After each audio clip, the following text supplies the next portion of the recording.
If everyone's heard of N.W.A, not many have heard of their female version, H.W.A with Attitude, one of the most controversial female rap group of the 90s. Like N.W.A did with the Gangsta Rap genre, H.W.A also pioneered today's female R-rated rap genre.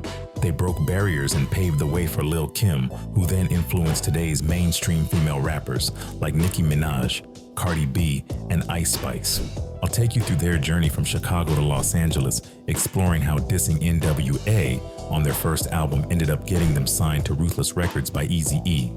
I'll also detail how what once seemed shocking and stayed underground in the 90s has now become the standard, part of what most people associate with female rap today. This is an independent episode tied directly to the N.W.A Animated Docuseries, and it's part of a collection of standalone bonus episodes sharing the stories of lesser-known figures. In the late 80s, inspired by the rise of the controversial rap group N.W.A, two sisters from Chicago, Baby Girl and Jazz, decided to create a female version of that same raw energy. They called themselves H.W.A, short for with Attitude. Keith K.P. Presley, also known as Chicago's Black Scarface, started launching himself in the music industry and became one of their early backers, helping the sisters bring their vision to life and sending them to Los Angeles to record their demo. The group made the move to LA in 1989 and ended up living in the same apartment complex as Dr. Dre and Yella. The two were roommates, as mentioned in the N.W.A doc series. Once they hit Cali, it wasn't easy. As Jazz later recalled, "We walked holes in our shoes," until their persistence finally paid off when they landed a record deal with Drive-By Records. They eventually connected with Diva, a local DJ who soon joined the group. They might have already connected with her back in Chicago, but based on what they shared on social media, the two sisters seemed to be on their own when they first arrived in Los Angeles. They recorded their debut album, Living in a House, released in 1990 and primarily produced by Dangerous D. From the very first tracks, H.W.A came out swinging, taking direct shots at Ruthless Records. The first targets were Eazy-E and Terry B, a female rapper signed to Ruthless at the time. As the album unfolds, every member of N.W.A finds themselves in the group's lyrical line of fire, with Eazy taking most of the hits, but it didn't stop there. Even artists outside of N.W.A weren't safe. Rappers like Ice-T and Too Short also found themselves being name-dropped or mocked through clever parodies of their own songs. After calling out N.W.A on nearly every track, H.W.A took things even further, dedicating an entire song to dissing them. That track was called The Conflict. Now let's dive into the album's provocative track list. The first single, Funk Me, set the tone right away. It doesn't take much to decode what songs like Eat This and Tight are referring to. Before Jay-Z had 1-900 Hustler, these girls had 1-900 where they ran a fictional line catering to clients that ranged from the average Joe to even political figures like Nelson Mandela. And for the track Freaky Days, they borrowed the cadence of Too Short's Freaky Tales, flipping it into their own unapologetic version. The group used explicit rhymes as a direct response to the wave of misogynistic rap dominating the scene at the time.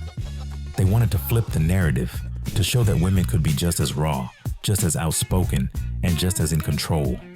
In their own words and attitude, they positioned themselves as the hunters, not the hunted, making it clear they weren't about to take any disrespect from men. Without any major media support from outlets like MTV or BET, the album still managed to sell around 100,000 copies within its first 8 months, eventually peaking at number 38 on Billboard's R&B albums chart. Their R-rated provocative lyrics left a mark on the listener's mind. Anyone looking for lyrical dexterity would be sorely disappointed, but the album delivered plenty of raw and entertaining crude humor, the kind that made people stop and listen. After its release, H.W.A quickly earned the title of the most controversial female rap group of the 90s. Their notoriety even caught the attention of the Wall Street Journal, which dedicated an entire page to them. The album laid the blueprint for future generations, from Lil' Kim in the 90s to today's artists like Ice Spice and Cardi B. Eventually, the noises reached Eazy's ears. And as you probably know, Eazy was never one to shy away from controversy. Instead, he saw a business opportunity and decided to sign the group to Ruthless Records. Like many groups of that era, H.W.A went through a few lineup changes. Diva, the sisters' original friend and DJ, was eventually replaced by Go D. A lesser-known story from that time is that the group also considered Ty James, the daughter of the legendary Rick James, as a potential member, but it didn't work out, as Jazz recalls. For those who might have seen this interview with Keith Presley, where he talks about being one of H.W.A's early backers, to clear up any confusion, he mentions that the group originally had a different name and that Eazy was the one who came up with H.W.A. But it seems he might have gotten that mixed up. From what I understand, even though H.W.A. might have gone by another alias back in Chicago, they had already renamed themselves on their debut album. And as Jazz explained in an Instagram post, they only signed with Eazy for their follow-up projects. Their first appearance under Ruthless Records was a cameo in the infamous Real Motherfucking G's music video, Eazy-E's famous diss against Dre and Snoop. Not long after, in 1993, H.W.A. dropped their first official single on the label, Just a Little Action, produced by Rhythm D, a track that later appeared on their second project, As Much As You Want.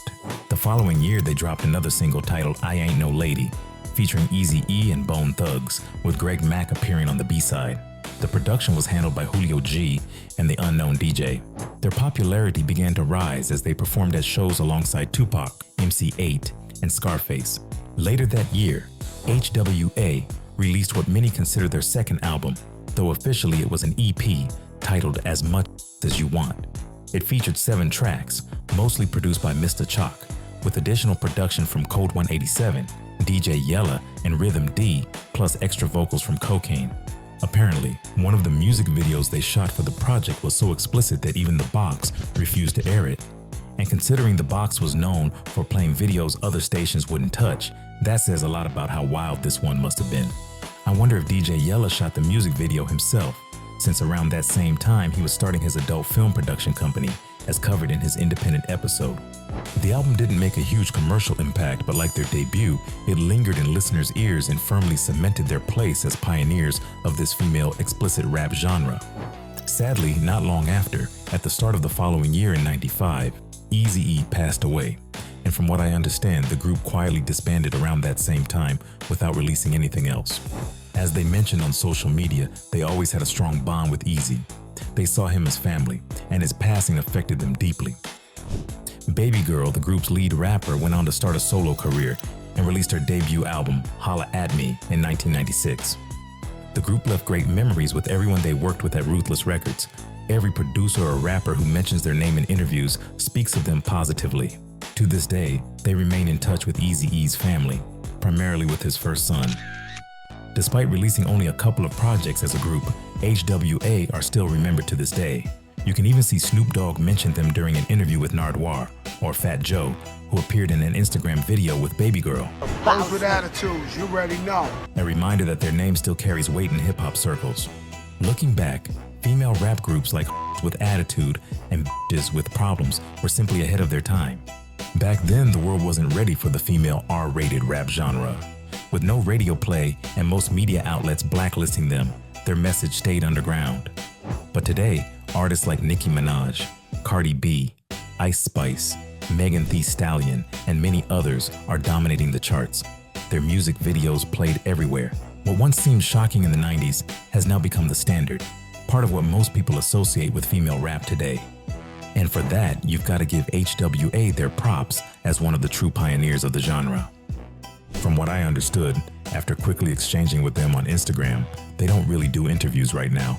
But if you're interested in delving deeper into their story, the two sisters are currently writing a book and working on an upcoming movie and podcast project where you'll dive deep into never-before-heard details about their first encounter with Eazy, their favorite memories with him, and all the legends of the game they crossed paths with throughout their incredible life journey. This documentary was created through extensive research, crossing every possible source, interviews, articles, and social media posts that I pieced together chronologically, just like I usually do, kind of like the one about Crazy D, where only a few public details were available, so I definitely invite you to check out their upcoming book and movie, as their story will be told in their own words. Alright fam, that wraps up today's episode. Thanks so much for tuning in. And if you enjoyed it, make sure to like the video and subscribe.